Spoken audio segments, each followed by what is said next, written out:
Ողջունում եմ բոլորին եւ հրավիրում եմ բացել նոր էջ իմ կյանքի գրքի եւ միասին լսել եւ կարդալ, որը որ անվանել եմ 2023 թիվ։ Այսպիսով 2023 թիվը սկսում է արդեն բուրըն իրադարձություններով, որը ես հիմա կկարդամ բոլորի համար սիրով։ Գնացինք։ Տարին սկսում է շատ կտրուկ իրավիճակներից եւ քայլերից, որոնք ես անում եմ սիրով եւ երկրպագությամբ իմ սիրելի Հիսուսի համար։ Հունվարի սկզբին Աստծո հետ զրույցի ժամանակ նա ասաց ինձ. «Տուր նրան,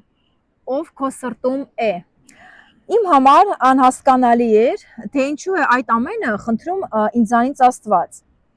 Ինչու՞մն էր այս ամենի գաղափարը, երբ Աստված բերեց իմ կյանք մեկին, ով նախատեսված էր համաձայն իմ կյանքի գրքի։ Ես սիրեցի նրան, իսկ հիմա Աստված ասում է. հանիր նրան քո սրտից եւ տուր ինձ։ Ինձ համար դա անհասկանալի էր։ Ես երկար մտածելու բան չունեի։ Հաջորդ օրը, հունվարի 12-ն էր, տեղի ունենում շատ մեծ եւ ցավալի ինձ համար իրադարձություն, վերապրումներ եւ միաժամանակ փոխանցում մեկ տիրույթից մյուս տիրույթը, որտեղ որ ես մահանում եմ եւ 3 օրվա ընթացքում հարություն եմ առնում։ Ես ունեմ բոլոր ձայնագրությունները, որոնք որ ես պահպանել եմ իմ հեռախոսիս մեջ եւ հետագայում այդ ձայնագրությունները նույնպես ես կմիացնեմ, որպեսզի դուք լսեք եւ նույնպես վայելեք երկնքի բուրմնավետ զգացողությունները, զգացմունքները եւ վերապրումները։ Իմ համար անհասկանալի էր, թե ինչու է այդ ամենը խնդրում ինձանից Աստված։ Ինչու՞մն էր այս ամենի գաղափարը,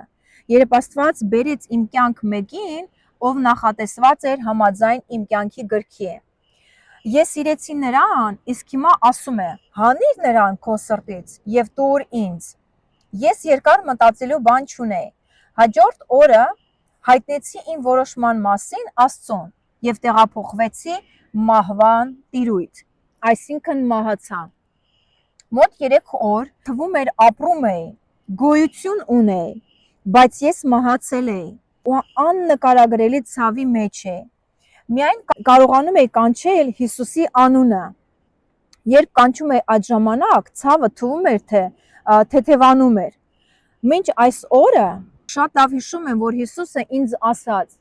«Դուստր իմ, երբ որ ցավ կապրես, կանչիր իմ անունը»։ Այդ օրը, երբ որ ինձ Աստված ասում էր այդ խոսքերը, ես չէի հասկանում, ինչու ես պետք է կանչեմ Հիսուսի անունը։ Երբ որ եկավ այդ օրը եւ Աստված ինձ հայտնեց, որ տուր ինձ, ես համաձայնվեցի եւ այդ ապրումների ժամանակ ես արդեն սկսեցի հիշել, թե ինչու նախորոք Աստված ինձ ասեց եւ զգուշացրեց այդ խոսքով ինքը ինձ նախապատրաստել էր, եթե ես որոշում կայացնեի, ապա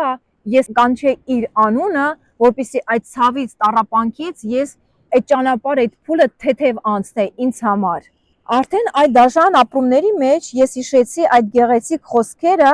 ու կանչում էի Հիսուսի անունը։ 2 շաբաթ անց հարց տվեցի Հիսուսին. «Հիսուս, ինչ ես ուզում անեմ քո համար»։ Պատասխանեց, որ ես պատմեմ բոլորին իր սիրու մասին, քանի որ սերը մարդկության մտածելակերպի մեջ աղաղաղված է։ Ուզում եմ կարդալ ձեր համար այս գեղեցիկ սիրո խոսքերը, որոնք որ Աստված ինձ ասել էին այդ ժամանակ։ Դու իմ համար մի աշխարհ ես, եւ ինձ հետաքրքրում է միայն այն, որ դու իմ սիրուն պատասխանում ես։ Ես քո հետ տխրում եմ եւ քո հետ ուրախանում եմ։ Դու պիտի խաչի վրա լինես, որ բացվի սրբության սրբոցը։ Ես այնքան եմ սիրում քեզ, որ պատրաստ եմ հենց հիմա էլ իջնել խաչից ու հենց միայն քո համար խաչվել։ Միայն թե ունենամ քեզ։ Երբ դու կարդում ես խոսքը, ես քեզ մտքեր եմ տալիս, բացում եմ քո ականջը։ Երբ որ ես կարդում եմ եւ հիմա էլ կարդում եմ Աստվածաշունչը, Աստված ինձ բացում է այս անուշ քաղցր կյանքի խոսքերը։ Փետրվար ամսին հոգու առաջնորդությամբ ընդունվում եմ Աստվածաշնչյան դպրոց, որտեղ ուսուցանում էին շնորհքի խոսք։ Մարտ ամսին Աստված հայտնում է ինձ դուրս գալ ծառայությունից, որին մասնակցում էի իմ արթնության օրից, այսինքն 2022 թվից։ Ինձ համար այդ ամենը նույնպես զարմանալի էր, բայց առաջնային էր հետևել Աստծո խոսքին։ Հունիսին Աստված սկսում է ինձ բացել որդու իրական, ամբողջական պատկերը, ոչ այնպես, ինչպես բոլորն են պատկերացնում եւ հասկանում, քանի որ իմ միակ սնվելու աղբյուրը եղել էր, կա ու կլինի միայն նա, Սուրբ Հոգին։ Մի գեղեցիկ օր աղոթքի ժամանակ վերապրեցի ողջ իմ էությամբ աննկարագրելի սքանչելի խոսքեր։ Պապան ասաց. Իմ քայլը ունի 3 բառ. ես սիրում եմ քեզ։ Ես սիրո աղբյուրներ եմ բխեցնում, որոնք հենց իմ սրտից, Աստծո սրտից խոսում են եւ բխում են։ Իսկ հունիսի 13-ին իմ սրտիս մեջ ծնվեց առաջին սիրո խոսքը։ Ես միակն եմ, որ իմ ամեն մի քայլ ունի 3 բառ. ես քեզ սիրում եմ։ Ես զգացի, որ այդ խոսքերը իմ սրտի խորքից են, քանի որ հոգով զանազանում եմ, երբ Պապան էր խոսում, երբ որ Հիսուսն էր խոսում, ու ես այդ խոսքի վերապրումները իմ ամբողջ էությամբ զգացի, ոնց Աստված այդ խոսքերը իր սրտից արձակեց։ Ես սիրում եմ քեզ, եւ ամեն մի քայլ, որ Հիսուսը եկել է այս աշխարհ եւ մարդկության համար, իր ամեն մի քայլ նշանակում է. ես սիրում եմ քեզ, ես սիրում եմ ձեզ բոլորին, ողջ մարդկությանը։ Հուլիս ամսից ավելի լայն են բացում այս բոլոր խոսքերը ինձ, որ Հիսուսը խնդրել էր պատմել իր սիրո մասին, այդ խոսքերի խորությունը ինձ բացվում են էլ ավելի շարունակաբար ամիսների ընթացքում։ Այն իրավիճակները, որոնց միջոցով ես ստանում եի հայտնություններ, անմիջապես փոխանցում էի արքայության ընտանիքի անդամներին։ Եվ ամեն մի հոգի, որ գալիս էր իմ կյանք, լսելով այդ վկայությունները եւ հայտնությունները, նրանք վերապրում, նորոգվում եւ ազատագրվում են այդ կենթանի խոսքից եւ այն ինչի միջով որ ես անցել եմ, այդ ամենը արդեն իմ համար կենթանացած էր։ Եվ այդ խոսքերը, երբ որ ես փոխանցում էի փոխանցման ժամանակ, այդ ամենը նույնպես կենթանանում էին դիմացիների համար, այսինքն տեղափոխություն էր լինում խոսքը հոգուց հոգի։ Իսկ հաջորդ օրը Հիսուսը ասաց, որ սիրում է իր զավակների մեջ անկեղծությունը, մաքրությունը եւ միամտությունը իր հանդեպ։ Այն սեր, որ Հիսուսը ցուցաբերել է, ուզում է, որ պատասխանված լինի ձեր կողմից։ Ես խնդրեցի նրան այն մասին, որ այն սերը, որ ես վերապրել եմ, ճաշակել եմ, նա ինձ սովորացնի ու բացի, թե ինչպես այդ ամենը փոխանցել իր զավակներին, իմ քույր եղբայրներին, ինչը որ ես անում եմ հիմա, որպեսզի նրանք էլ ապրեն այդ Էդեմի մեջ։ Մեկ ամիս անց, երբ Հիսուսը ինձ հայտնեց այս խոսքերը, ես ուղղակի խելագարվեցի։ Լավ իմաստով խելագարվեցի, որ նա ինձ ասաց, որ ես արարված եմ իր սերը պատմելու եւ ցուցաբերելու ողջ մարդկությանը։ Սեպտեմբերի սկզբին Աստված անսպասելի հայտնում է ինձ, որ 2 տարվա շփումից հետո հավատացյալների հետ, որոնք որ ունեին ստրուկի եւ ծառայի մտածելակերպ, ինքս ձեռք էի բերել նման ոչ աստվածային մտածելակերպ։ Օրեր անց որոշում կայացրեցի ու այդ մեկ որոշումը, ուշադրություն եմ դարձնում, մեկ ճիշտ որոշում տվեց մեծ հոգևոր թռիչք։ Սուրբ Հոգին կոտրեց ինձ մոտ ձևավորված արմատախիլ արեց, դուրս հանեց ծառայի մտածելակերպը։ Ես հասկացել էի, որ դատարկություն է մեջս, անում էի Աստծո համար, բայց ոչ իր հետ, այլ ինքս եմ տենց ուզում ու այդպես անում։ Ես ասացի. Հիսուս, ոչինչ չեմ ուզում։ Ոչինչ, ոչ ծառայություն, ոչ պարգևներ, ոչ պարգևների դրսևորում, աբսոլյուտно ոչինչ, ես հրաժարվեցի ամեն ինչից։ Ես հիմա նստած կարդում եմ ու դողում եմ, որովհետև ոտքերս սառել է, ինձ կներեք։ Առավոտյան անձնանում էի Աստծո հետ իմ սենյակում 1 ժամով, ժամոկես, 2 ժամ, 2.5, ինչքան որ ինձ անհրաժեշտ է, մինչև որ ես ամբողջովին չլցվեի, չվայելեի իր քաղցրությունը, իր սերը, չասեի մինչև իմ վերջի խոսքը, մինչև ես չասեի,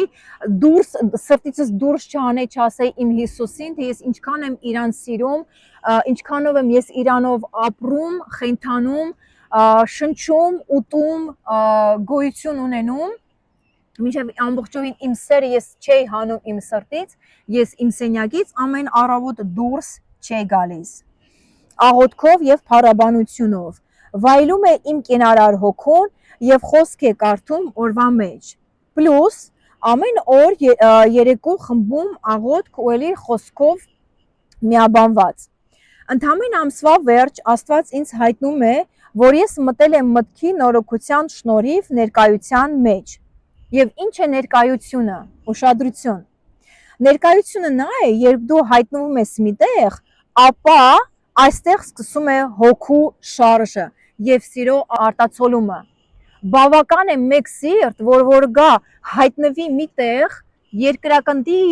ցանկացած մի վայրում, բավական ես դու, որ դու քո սրտի բաբախանքով, քո սրտով, քո անկեղծ մաքուր սրտով հաղորդակցությունով Աստծո հետ գաս հայտնվես միտեղ, որտեղ որ քեզ Աստված կուղարկե։ Բավական է քո լինելը պատճառ, որ այդտեղ լինի հոգու շարժ։ Հոգու շարժը ինչ է բերում։ Սիրո արտացոլում, սիրո շարժ։ Այսպես շարունակում եմ։ Միաժամանակ ստանում եմ այդ ամիսը իմ աղոթքի պատասխանը։ Աստված ցույց է տալիս, որ իմ ամուսնությունը չի եղել իր կամքին համաձայն եւ էլ առավել այն չի եղել օրնված իմ հայրիկի կողմից։ Ինչու՞, որովհետեւ ես ամուսնացել եմ ապստամբելով իմ հայրիկին։ Իմ հայրիկը չի օրնել իմ ամուսնությունը։ Ժամանակը գնում էր, իրավիճակները ակտիվորեն փոփոխվում էին եւ մի գեղեցիկ օր աղոթքի ժամանակ շատ ուժեղ Սուրբ Հոգու շարժ է տեղի ունենում եւ այդ աղոթքի ժամանակ ես ողջ իմ էությամբ, մարմնով եւ հոգով տեսնում եմ թե ֆիզիկական աչքերով, թե հոգու աչքերով, ես տեսնում եմ իմ ձեռքերը եւ իմ ոտքերը խոցված, ինչպես որ Հիսուսի ձեռքերը եւ ոտքերն էին խոցված, գամված։ Իսկ նոյեմբերի 4-ին գտնվելով տաքսի մեջ Փարիզում տեղի է ունենում երկար սպասված բժշկությունը արյունահոսությունից։ Դեկտեմբերի սկզբում երազների միջոցով Սուրբ Հոգին հայտնեց ինձ, որ ես ամբողջովին ունեմ հոգևոր սպառազինություն, որոնք էին այն. ճշմարտության գոտին, արդարության զրահը, խաղաղության կոշիկները, հավատքի վահանը, փրկության սաղավարտը եւ հոգու սուրը։ Այս ամենը մտքի տրանսֆորմացիայի փուլերն են, որոնք ես մոտավոր 2 տարվա ընթացքում թույլ տվեցի, որպեսզի Սուրբ Հոգին աշխատեր եւ բացեր ինձ իմ աստվածային մտածելակերպը։ Վերջին 2 տարվա ընթացքում Աստված բերեց իմ կյանք նախորոշված հոգիներ, որպեսզի միաբանվենք եւ այն ամենը, ինչ որ իմ միջոցով պետք է բացվեր, բոլորը նույնպես օրնվեն։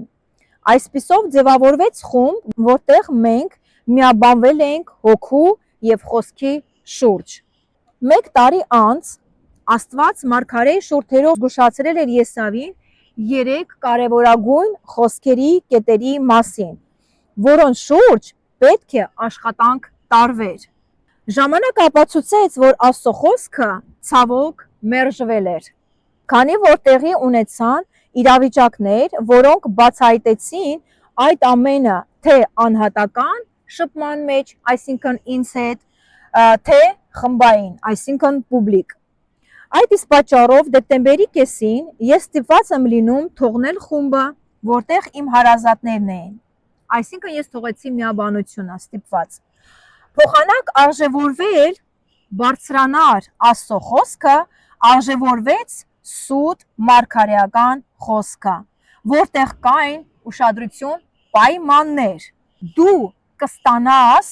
քո ցանկացած եւ պատկերացրած ծառայությունը ուշադրություն պայմանով, եթե կատարես պահանջվածը։ Կարճ ժամանակ անց Աստված երազով ցույց է տալիս ինձ, որ Եսավը սխալ ընտրության ճանապարհին է։